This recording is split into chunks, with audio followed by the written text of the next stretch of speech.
Lo podemos ver ahí en el libro de Génesis, capítulo número 9.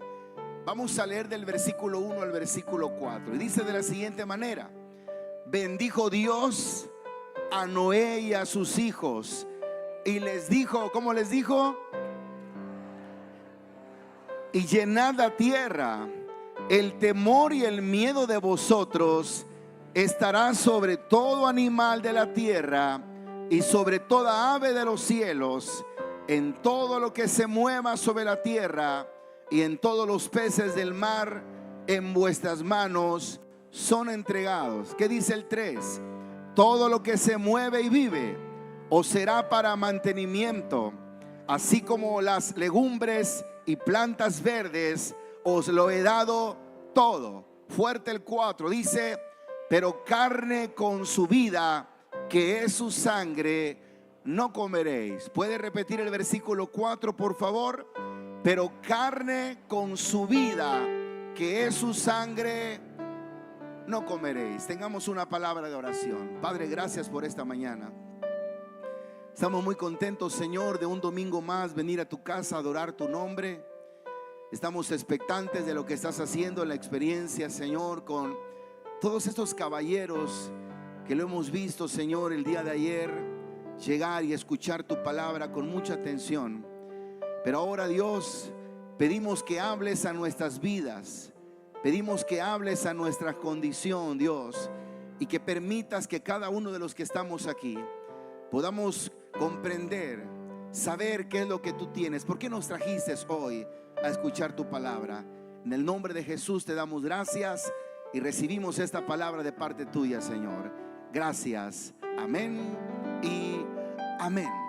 Muy bien, esta mañana vamos a ver un tema que le hemos puesto: no te quedes en el camino. Dile a tu vecino: no te quedes en el camino. Dile: no te quedes en el camino. Sigue hasta llegar al final. Vamos, dígale a alguien: no te quedes en el camino.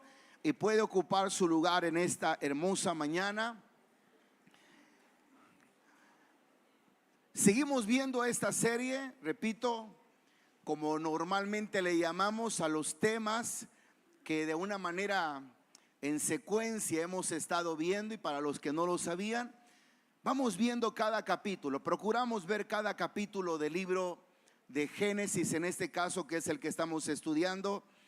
Y hoy vamos a hablar del pacto que Dios hace con Noé y que obviamente tiene que afectar y bendecir a esta tierra. Pero antes de llegar a ese pacto, repito, que Dios hace con Noé para no volver a destruir la tierra, quiero hablarles de algunas cosas que son muy importantes. Como por ejemplo, la Biblia dice en el versículo 1 que Dios bendijo a Noé y a sus hijos y les dijo: saben, vayan a fructificar, multiplíquense y llenen la tierra.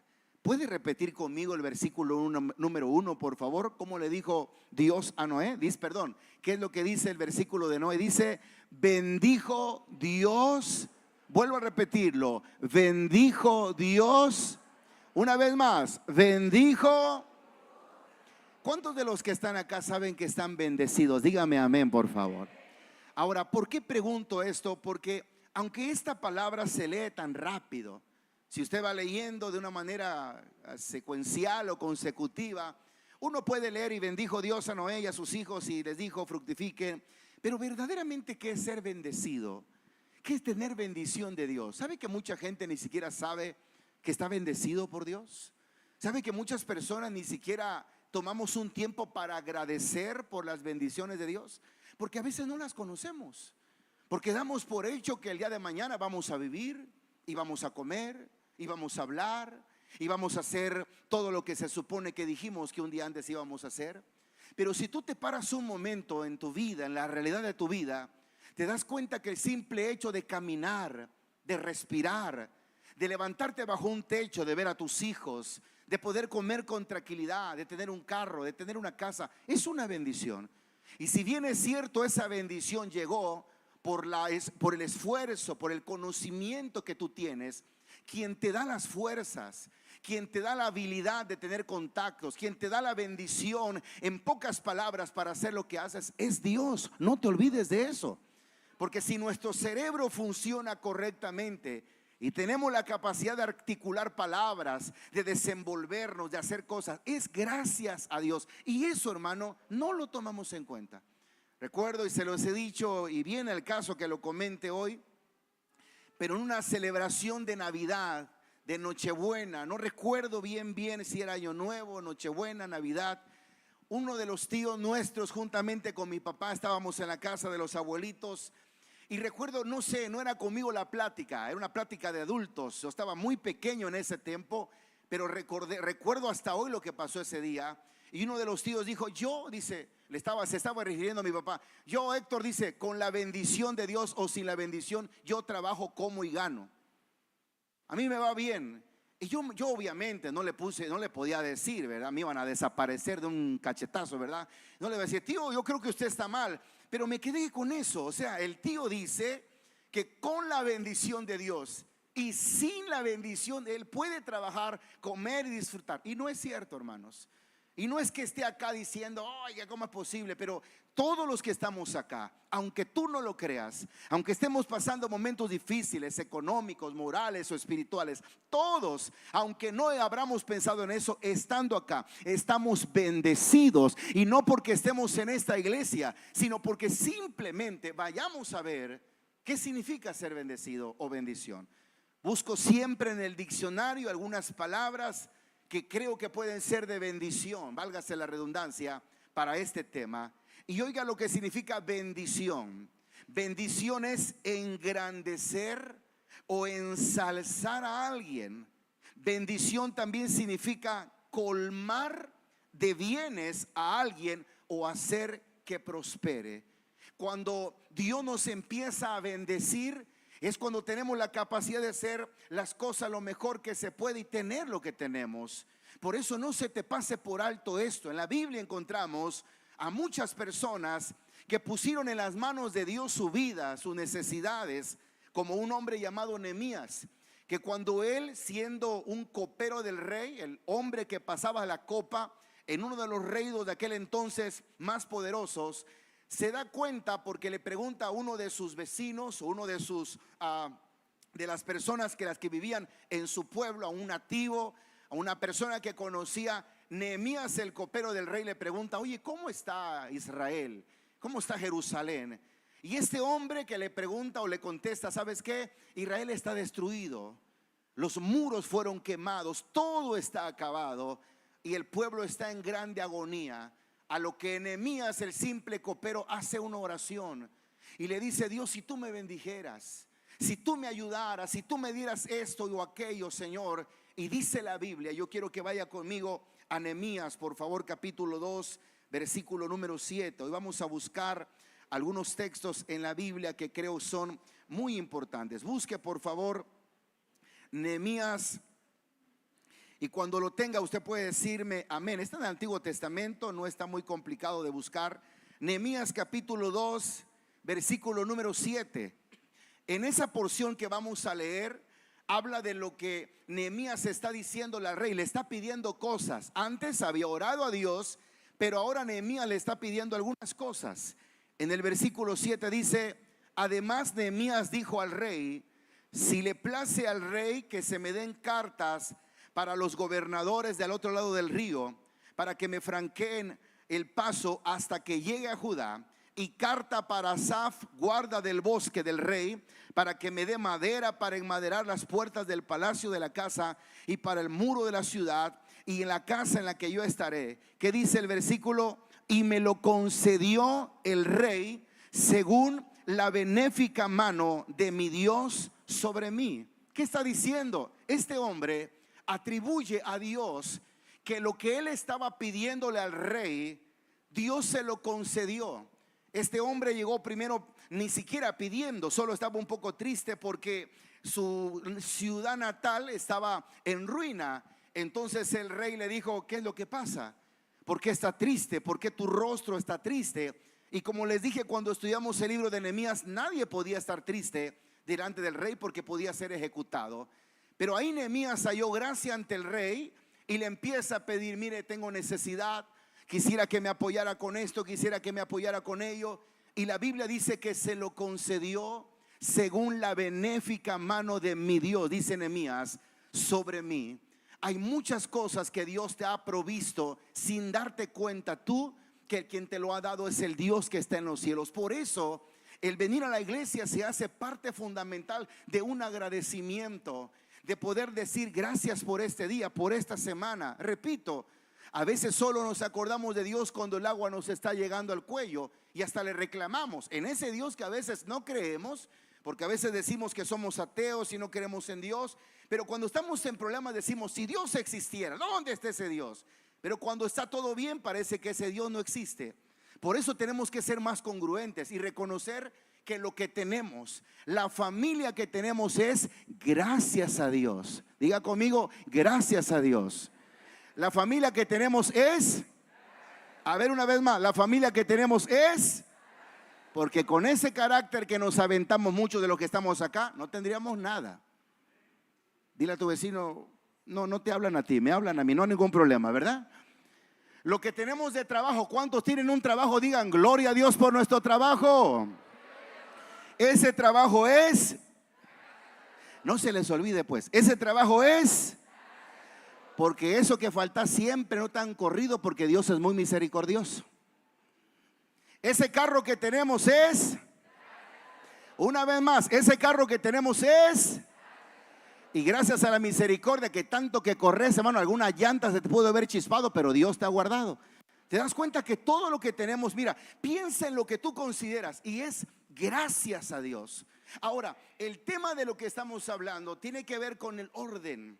Hemos estado hablando ya durante aproximadamente un mes de cómo es importante que nuestra vida se vaya ordenando. Desde pequeñitos papá nos enseña a guardar las chanclas en su lugar, poner la toalla, y nos cuesta mucho hasta que nos damos cuenta que es fácil ser ordenados y poner todo en su lugar, primero para que no nos caiga un fajazo de papá o de mamá, para que nos den permiso. Incluso a veces cuando tenemos que pedir un permiso, mamá nos dice, si arreglas tu cuarto, podés ir. Si arreglas eso, si sacas esto, tiene que ver con el orden. Está tratando papá y mamá de golpear el corazón en el buen sentido, de invertir en ti en palabras que te van a traer al futuro bendiciones. Ahora, en la Biblia encontramos cómo hay un Dios que en algún momento, queriendo que todo esté ordenado, el pueblo empieza a pervertirse. Ya lo vimos hace unos capítulos, empieza a hacer cosas incorrectas y Dios manda un diluvio de aguas, una lluvia. Y dice la Biblia que cuando ese diluvio cae, todas las cosas que existían antes fueron destruidas. Ahora, tengo que mencionar que antes de ese diluvio, según la Biblia, hay un arca que es construida para que la gente que quisiera subirse al arca se subiera y se salvara. Nadie se subió. Todos se reían y una porción de Mateo, como lo leímos la semana pasada, dice que como en los días de Noé, así será la venida del Señor Jesucristo una vez más. Y obvio, si tú preguntas hoy, si la gente se quiere acercar porque un día Cristo viene y tenemos que vivir bien para tener la vida eterna, se burla, se ríe, hasta hacen escarnio de nosotros. Y es lo mismo que pasaba con Noé. Cuando la gente le decía, Noé le decía a la gente, va a venir un diluvio, la gente decía, estás loco Noé, nunca ha llovido, ¿cómo es posible? Solamente falta que muras porque engañado ya estás. Es lo que él le decía a la gente. Y es lo mismo que hoy la gente dice, no, eso de la iglesia, solamente quieren hacer rico al pastor, solo por esto, solo por aquello, ¿quién le cree? Y todo eso puede ser tu idea. Sin embargo, vayamos a lo que dice la Biblia. La Biblia dice que después de que la tierra es llena de el agua, llena de todo eso que cae sobre la tierra, dice la palabra del Señor, que llega un momento en el que ahora Dios les dice al pueblo que está en ese lugar, ¿sabe qué? Bendijo Dios, ya han salido del arca, es la primera familia que ahora está sobre la tierra porque nadie más existe, solo los animales que llegaron con Noé están ahora y solo la familia de Noé está parada sobre esa tierra.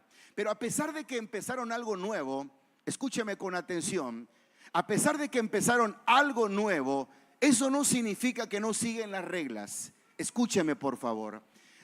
El día jueves aprendimos acerca de un tema que se llama un nuevo comienzo. Si algún servidor me puede ayudar, se lo agradecería. Hay un tema el día jueves que hablamos que se llamó un nuevo comienzo.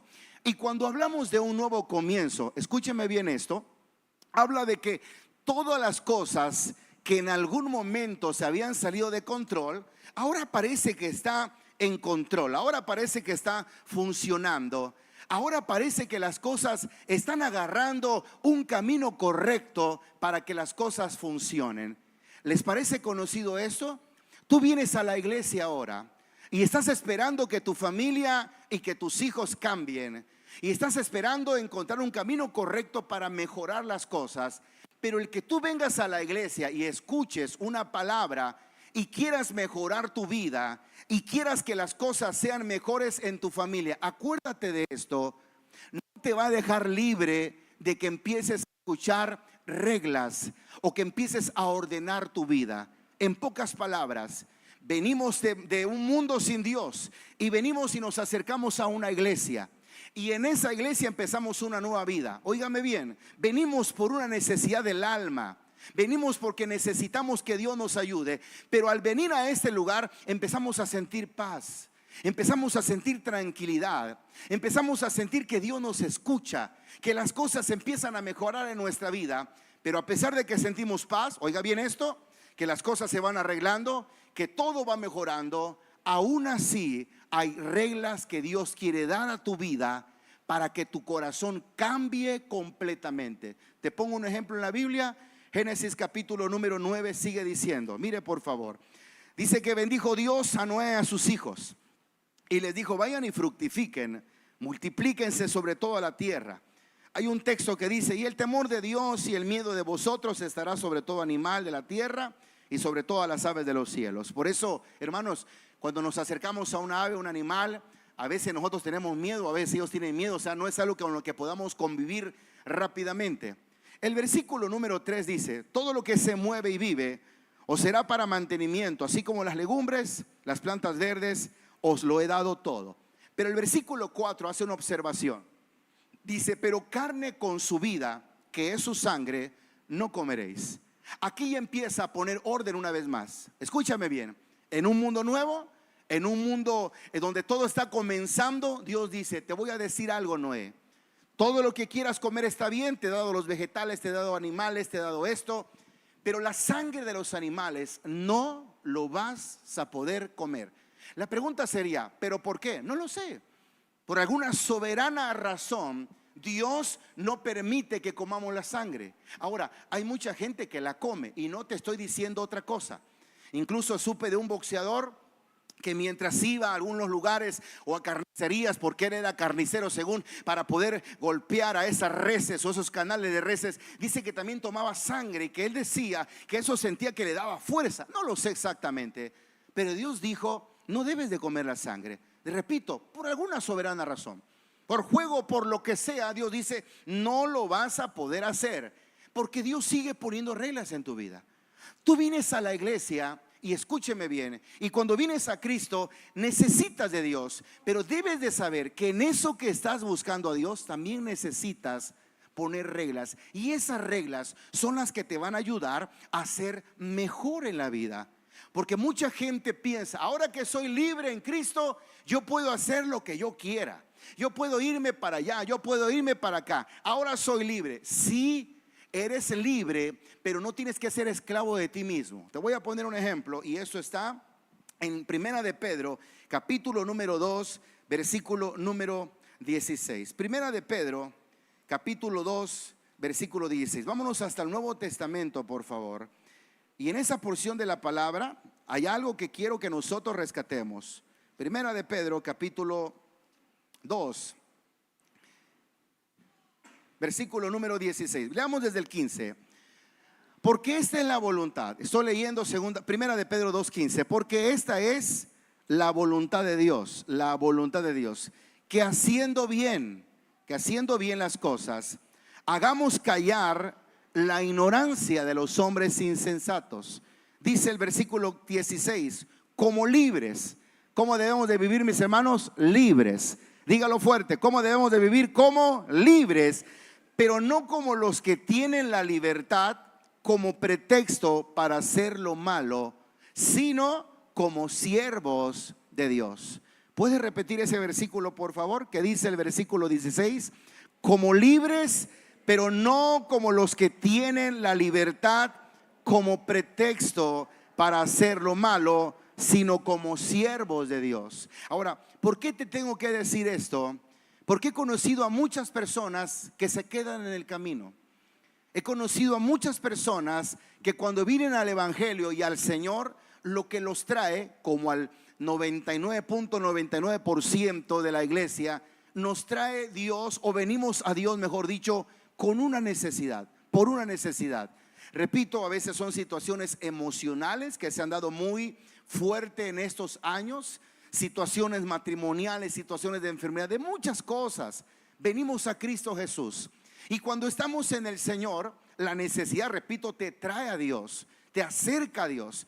Pero una vez, y perdóneme si tengo que ser muy claro en esto, no quiero ser obvio, sino quiero ser más específico. Obvio, porque mucha gente va a decir, por eso lo está diciendo. No, yo quiero ser específico.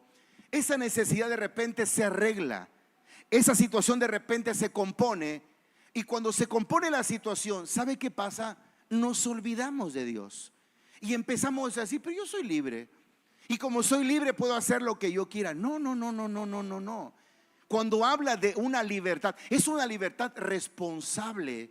Por ejemplo, cuando nosotros andamos caminando en las calles, en las ciudades, y andamos conduciendo, ¿andamos libremente conduciendo, sí o no? Claro que sí.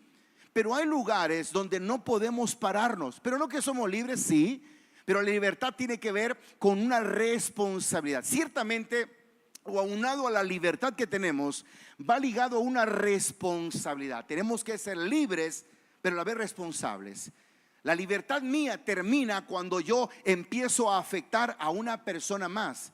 Porque yo soy libre y no me puedo meter a la casa de usted solo porque sí. Yo estoy libre, pero no me puedo ir a estacionar a su garage, al garage de usted.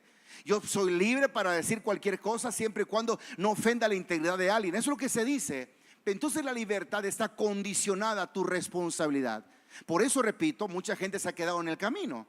Viene y es libre y todo, pero de repente cuando ya está en la iglesia encuentra que tiene que cambiar áreas de su vida. Porque lo dice el pastor, no, sino porque Dios empieza a ordenar nuestra vida. A decir, sabes, para que esa libertad que tienes pueda ser prolongada y Dios te pueda bendecir más, cambia estas áreas. Como decía hace un momento, cambiamos nuestro carácter. Dice la Biblia, airaos, pero no pequéis. La Biblia dice que no debemos de robar, que no debemos de hablar falso testimonio contra nuestro prójimo, que no debemos de codiciar lo que las personas tienen, que no debemos de meternos con la mujer de nuestro prójimo. Todo eso, hermano, es dentro de la libertad que Dios nos ha dado. Pero escúcheme bien, la libertad que tenemos no es un pretexto para hacer lo que querramos nosotros. No, por eso mucha gente se queda en el camino. Pero yo pensé que podía hacer todo, que todo era válido. No, mis hermanos, cuando venimos a Cristo Jesús, hay cosas que Dios te empieza a decir, y es una bendición cuando Dios empieza a hablarnos siendo pequeños. Escúcheme bien, papá y mamá. Usted le podría ayudar no solamente a la iglesia, al mundo entero, enseñándole a sus hijos desde pequeños que debe de respetar a sus autoridades. Es cierto que también debe de haber mucha confianza para poder ellos externar cuando están haciendo cosas buenas, porque curiosamente nosotros debemos de creerle a nuestros hijos y debemos de creerle cuando nos dice fulano de tal me llamó la atención y no estaba haciendo nada. Tenemos que creerle a ellos, porque si no les creemos nosotros, ¿quién les va a creer? No podemos ser cerrados y decir, a mí no me vengas a decir nada, por algo te regañaron. No, pero muchas veces el hijo o la hija no te dice todo. Pero como son los chiquititos de acá, ay, mi chiquitito tiene 43 años todavía, ¿verdad? Y lo andamos ninguneando, por ahí yo te creo todo, papito, tú patea todo, yo lo pago, papá paga. No es así, mi hermano, porque le estás enseñando a ser una persona que haga desgracias, y por eso no te va a obedecer después. Y por eso va a sentir que la tierra, ni siquiera la tierra lo merece, y vas a hacer de alguien un monstruito que desafortunadamente va a ser un problema en esta sociedad. Tal vez usted se ha dado cuenta que la vida no es así por los golpes que ha llevado.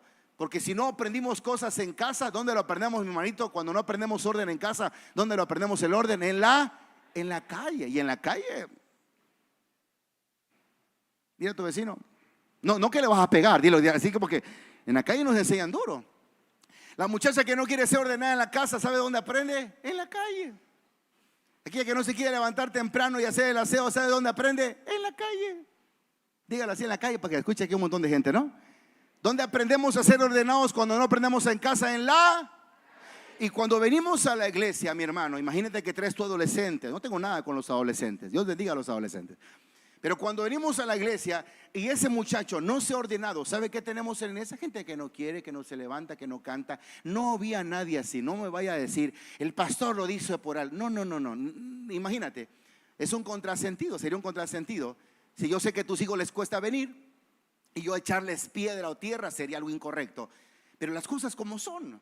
Tú nos ayudarías mucho, no solamente en la iglesia, en la sociedad, en la escuela, a enseñarles a ellos orden y a decirles, no te quedes en el camino. Algo no salió bien, no te gustó eso, no te quedes en el camino.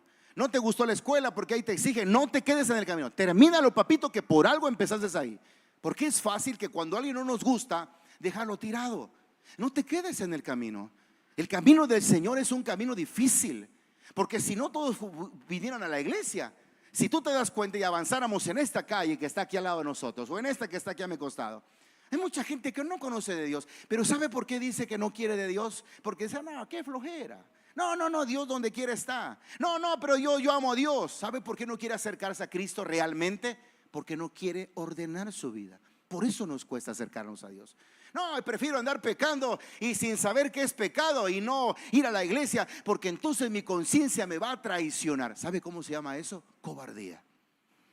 Porque tú debes de saber que cuando alguien empieza a cambiar de vida, tú vas a afectar positivamente a tu generación. Si algo, hermano, es lindo en las campañas evangelísticas, como hace una semana, bueno, va a ser una semana el día de mañana, lunes, estuvimos en Tapachula. Ver a mujeres venir al evangelio es maravilloso. Pero le voy a decir por qué para mí ver a varones es mucho más especial. Y no porque sea misógino. Ya salió el peine de este machista también, de cómo me cae re mal, ¿verdad? No, le voy a decir por qué. Porque cuando vemos a un varón que viene con sus hijos, o un varón que viene abriéndose entre la gente para acercarse a Dios, ¿sabes qué va a pasar cuando él entrega su corazón a Cristo? Él va a llevar a su esposa. Él, yo no sé cómo va a negociar con su esposa. Vámonos a la iglesia. Le va a decir a sus hijos que para ellos son el campeón. Es el campeón ese señor, es el superhéroe. Los va a jalar automáticamente. ¿Por qué? Porque como autoridad es algo en especial. Ahora, no estoy diciendo que la mujer no, pero le va a costar un poco más a la mujer. Por eso cuando vemos que a un varón viene, es una maravilla. Porque estoy seguro que Dios va a usar a ese varón para decir a sus hijos, tenemos que ordenarnos. Porque yo era un desordenado, porque yo vivía todo mal. Pero ahora que Cristo vino a mi corazón, vamos a la iglesia a aprender acerca de Dios y nuestra vida va a cambiar, porque hay promesas de Dios Todopoderoso para nuestra vida. Así que cuando usted venga a la casa del Señor, no se quede en el camino. ¿Le puede dar más fuerte ese aplauso al Señor? Alguien diga gloria a Dios. Ahora dile a tu vecino, no te quedes en el camino. Sigamos adelante, hermano. Hay veces que vas a tener ganas y hay veces que no vas a tener ganas. Hay veces que vas a querer anhelar acercarte a Dios y hay veces que vas a decir, yo ya no puedo continuar adelante. Y eso no significa necesariamente rebeldía o lo que sea. Es que somos humanos, mis hermanos. Pero te tengo una noticia. Nuestro Señor Jesucristo está aquí para ayudarnos, para fortalecernos, y Él no deja a nadie tirado en el camino. Él nos levanta. A pesar de que nosotros, yo o quien sea, te haya dejado, no te haya visitado, por alguna razón, hermano, que pueda ser casual, déjame decirte que hay alguien que no te deja. Hay alguien que te va a seguir, que te va a perseguir, y que si estás en este lugar no es por casualidad. Dios tiene planes para tu vida y esos planes se van a cumplir. Sé que para muchos es muy prematuro escucharlo, así como que Dios tiene planes. No, hágamela, cuéntame una de vaqueros. Te cuento la que quiera de vaqueros. Pero eso es importante, reconocer que no estamos aquí por casualidad, sino porque Dios tiene planes para nuestra vida. Y repito, mucha gente se empieza a quedar en el camino cuando en el evangelio encuentra detalles que de repente no consideraba. Y dice, ¿cómo que tengo que portarme mejor? ¿Que acaso no me estoy portando bien porque ya vengo a la iglesia? No, una cosa es venir a la iglesia, una cosa es estar acá. Escuché a personas que de repente le dijeron a su esposa, conformate que ya llego a la iglesia. Conformate que ya no te paso a la señora que antes andaba con ella. Conformate que de repente ya no te agarro como balón de fútbol. Yo le decía, caballero, no le diga eso. ¿Cómo le va a decir conformate si no es así?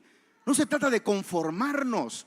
No se trata de decir, no, yo ya hice eso y hasta ahí. En el evangelio nunca terminamos, hermanos, de aprender o de acabar. Nunca vamos a terminar.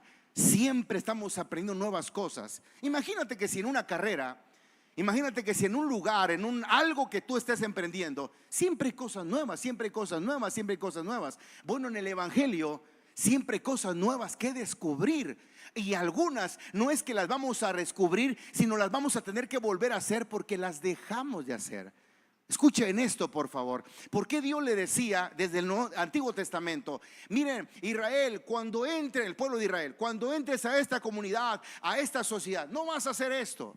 Y se las vas a repetir a tus hijos. Y estando en la calle y cuando vayas para allá. ¿Por qué tenía que repetírselo? Porque se nos olvida.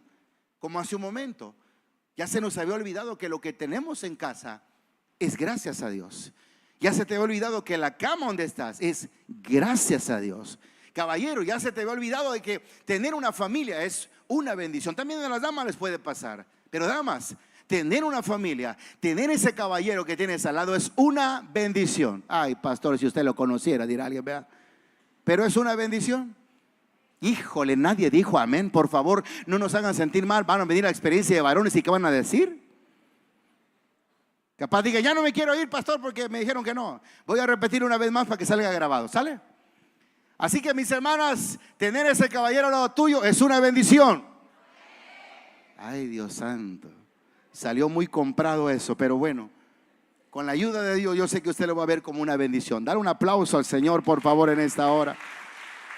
Es una bendición. Es una bendición. Ahora, escúcheme, cuando Dios le dice a Noé, ¿sabes qué? No vas a poder hacer esto, no vas a poder hacer aquello. Ya tú eres imagínese, el día domingo, el día jueves lo decía. Noé tuvo un privilegio que nadie más ha tenido, o no sé si lo voy a ver de una manera incorrecta o lo estoy relacionando de una manera mala, pero mire, Noé, cuando el arca llega, la Biblia dice que el agua lo lleva a un lugar, a un monte llamado Ararat, que el jueves dije que está en Rusia. No, ese está en Turquía está. No sé si sea parte de Rusia o qué, pero está por ahí, ¿no? Mire esto, es importante saber que cuando ese barco, ese lugar encalla, la Biblia dice que este hombre trae de los animales. Dios no se lo pidió, pero él sacó a los animales que estaba y de unos animales que tenía, los puso en un altar para ofrecer un sacrificio a Dios. Y después de ese sacrificio, dice la Biblia que Dios percibió un olor grato. Gracias a ese sacrificio, este hombre, Noé, dice la Biblia, que hizo ese sacrificio para agradar a Dios. Lo que les quería decir hace un momento era esto. Nadie más en ese preciso momento, en todo el mundo entonces conocido, estaba haciendo un sacrificio a Dios. Como por ejemplo ahorita cuando estamos orando nosotros. Al orar nosotros aquí en la casa del Rey Jesús, hay unas iglesias del Nazareno por allá, hay unas iglesias más allá, está Jesús el Camino más allá, y hay mucha gente al mismo tiempo hablando con Dios. Noé tuvo la oportunidad de ofrecer un sacrificio donde nadie más lo interrumpiera y solamente Dios lo pudiera ver a él. ¿Acaso eso no es un honor, mis hermanos? ¿Cuántos dicen amén a esto? Pero ahora nosotros, escúchame bien por favor, es importante que consideremos que cuando Dios habla con este hombre llamado Noé, después de lo que ha pasado, después de darle esas órdenes, le dice, ¿sabes qué, Noé? Ahora quiero hacer un pacto contigo. Y vea a lo que se refiere este pacto. Capítulo 9, versículo número 7. Mas vosotros, 9:7 de Génesis, 9:7 dice, mas vosotros fructificad y multiplicaos, dice, procread abundantemente en la tierra y multiplicaos en ella. Y habló Dios a Noé y a sus hijos con él diciendo, he aquí yo establezco mi pacto con vosotros. Diga conmigo pacto. Mientras invito aquí a mi hermano del piano que se acerque, dice el 9, he aquí yo establezco mi pacto con vosotros y con vuestros descendientes después de vosotros y con todo ser viviente que está con vosotros, aves, animales y toda bestia de la tierra que está con vosotros, desde todos los que salieron del arca hasta todo animal de la tierra. Estableceré mi pacto con vosotros y no exterminaré ya más toda carne con aguas de diluvio, ni habrá más diluvio para destruir la tierra. Y dijo Dios: esta es la señal del pacto que yo establezco entre mí y vosotros y todo ser viviente que está con vosotros por siglos perpetuos. 13. Mi arco he puesto en las nubes, el cual será señal del pacto entre mí y la tierra. ¿Cuántos alguna vez han visto algún arco iris? ¿Y sabe lo que normalmente decimos cuando sale un arco iris? Está lindo los arcoíris, ¿no? Yo quisiera que me dejara esa imagen ahí. De repente cuando vamos, no sé, en un paseo, un día de trabajo, y de repente vemos que sale el arco iris, uno lo busca donde sale. No sé si le ha pasado buscar donde sale el arco iris. Y uno dice, ahí está. Pero no está ahí, ese, no sabemos dónde está, cómo sale exactamente. Sí, en la escuela nos enseñan que a través de una luz blanca que pasa por un prisma se disfrazan los colores, ¿verdad? Dispersan los colores y se hacen los colores. Pero escuche esto, por favor.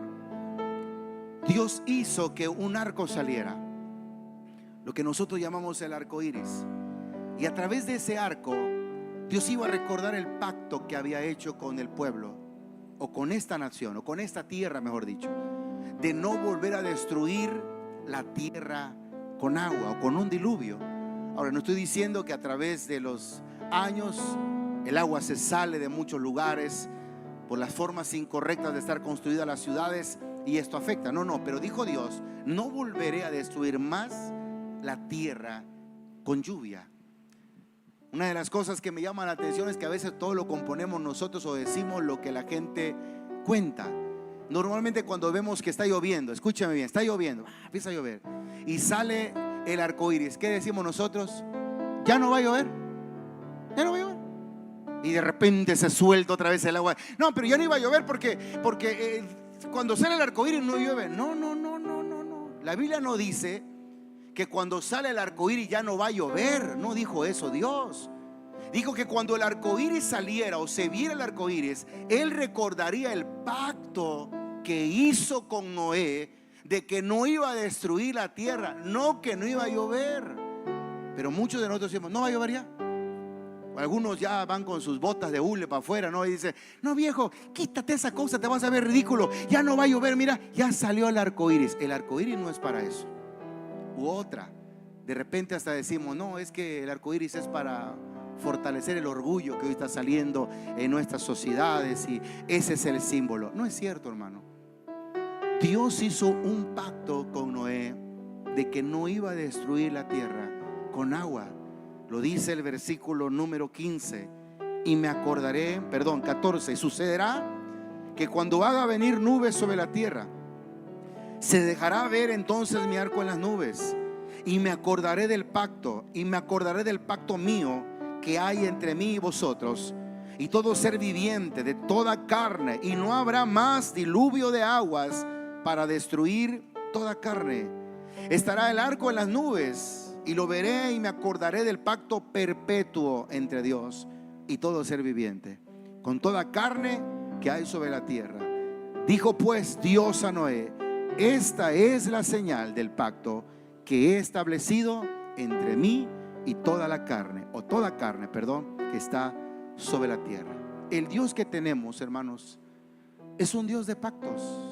Es más, usted recordará que Dios le manda, bueno, obviamente eso lo dice en Éxodo, que Dios manda después hacer algunos instrumentos, algunos utensilios para el lugar de adoración, para el tabernáculo que se levantó. ¿Se acuerda usted cómo se llamaba ese cofre, esa caja donde Dios se manifestaba para hablar a su pueblo? ¿Cómo se llamaba esa caja, mis hermanos? El arca de él. Y Dios, cuando iba a destruir, repito, al dejar de destruir eso, forma un arco y dice: voy a hacer un pacto. Dios es un Dios de pactos. ¿Por qué no nosotros le decimos a Dios: Señor, yo quiero hacer un pacto contigo, cambia mi vida, transfórmame, ayúdame? Escuché al hermano Regino, un hombre que durante muchos años fue alcohólico y estuvo visitando programas de AA, de Alcohólicos Anónimos, para pedirle a Dios que lo ayudara, para pedirle a Dios que lo sacara. Dice él: fue una actividad, fue un retiro, dice, y ahí dice, yo hice un pacto con Dios de que Él me ayudara. Y dice, y hasta aquí Dios me ha cuidado. ¿Sabe por qué no hacemos un pacto con Dios de decir, Señor, te voy a servir, yo le voy a echar ganas, yo voy a avanzar, yo voy a dejar todo lo malo, yo quiero salir adelante? ¿Por qué? Porque nosotros decimos, ¿y si no puedo? ¿Y si no puedo mejorar mi vida? ¿Y si no puedo cambiar? Hay muchas personas que saben que en breves meses vamos a bautizar a la gente y es hacer un compromiso con Dios, pero muchas veces la gente no quiere hacer un compromiso. Y por eso hoy yo te animo, mis hermanos. Hoy que van a ver a la gente venir, a los hermanos, a los varones, no viene gente perfecta, hermano, sino gente que ha tenido una experiencia con Dios. Y le digo esto, hermano, del 100% que llegaron, un 95%. Yo no estoy diciendo que solo un 95% ha servido, no ha recibido, no. Un 95% los vimos derramar sus lágrimas. Es muy difícil, os lo decía yo en la mañana, ver llorar a hombres, ver llorar a caballeros hechos y derechos, derramando su corazón. ¿Qué es lo que estaban pasando? No sé. Tal vez es un poco más sencillo ver llorar, repito, y este mensaje puede sonar como machista, pero ver llorar a una dama es un poco, no sé, más sencillo. Son más sensibles, pues, más emocionalistas tal vez. Y no digo que eso esté mal, así es tu estructura emocional. Pero ver llorar a un hombre es complicado, es raro. A veces está parado así y le está escurriendo acá y se limpia y mete una basurita en el ojo y no pasa nada, aunque su corazón esté a 1000% latiendo. Todos necesitamos saber cuál es el lugar que nos corresponde en nuestra familia. Ese es orden. Está papá, está mamá, están los padres, están los hijos. Y ese orden que Dios dejó en la vida es el que funciona, no hay otro. Pero tristemente hoy nos damos cuenta que hay hijos ordenando a los papás, mamá haciendo lo que el hijo hace o que dice, o pidiendo la consideración. Mi hijo, ¿cómo lo ves? Y cuando le damos esa autoridad al hijo, el hijo no va a tener la capacidad de funcionar como tal. Una ocasión le preguntaron a un hombre, y usted, un hombre ya grande de edad, le preguntaron, ¿y usted fue amigo de su papá en algún momento? Le decía, no, eso no funciona en casa, no funcionó en casa. Normalmente, decía él, la amistad se da entre semejantes y un papá no es su semejante. Este hombre decía, es un error querer tratar al hijo como un amigo, porque él no es tu amigo, él es tu hijo. Y es triste ver que los hijos dije, es que yo quisiera que mi papá fuera mi amigo. No, él es tu padre, no puede ser tu amigo. Que sí pueden haber algunas relaciones amistosas, pero tu papá merece todo el respeto. Y por eso, al querer ser más sabios que Dios, vivimos tratando de acomodar las cosas como se pueda, como funciona, a ver si sirve. Y al final de los años y al final de la vida nos damos cuenta que las cosas no son como debieron haber sido. Por eso, casa del Rey Jesús, no te quedes en el camino. Tal vez habrá cosas que cuando las escuches te van a bendecir. Sí, las voy a poner en práctica, me van a ayudar. Pero hay cosas que no, incluso te van a irritar, te van a molestar. Y se me hace que ese ingrato pastor, alguien le dijo algo de mí y ahí me está aventando piedra. Todo el culto fue por mí, pura pedrada, pura pedrada. Ya no vuelvo a ir, lléveme otro donde no predican así. Pero no se trata de eso. Te dije hace un momento, si sé que te cuesta venir y que yo te aviente piedras, no va a ser predicación, va a ser predicación. No se trata de eso. Pero en algún momento algo de la Biblia te va a hacer entrar en razón, te va a molestar. Como dice la banda por ahí, te va a sacar de onda, pero va a ser por tu bien. Te va a ayudar, te va a bendecir, va a sacar lo mejor de ti y Dios te va a bendecir de una manera muy especial. Porque Dios no quiere que te quedes en el camino, quiere que avances hasta el final de la jornada, porque Dios está contigo.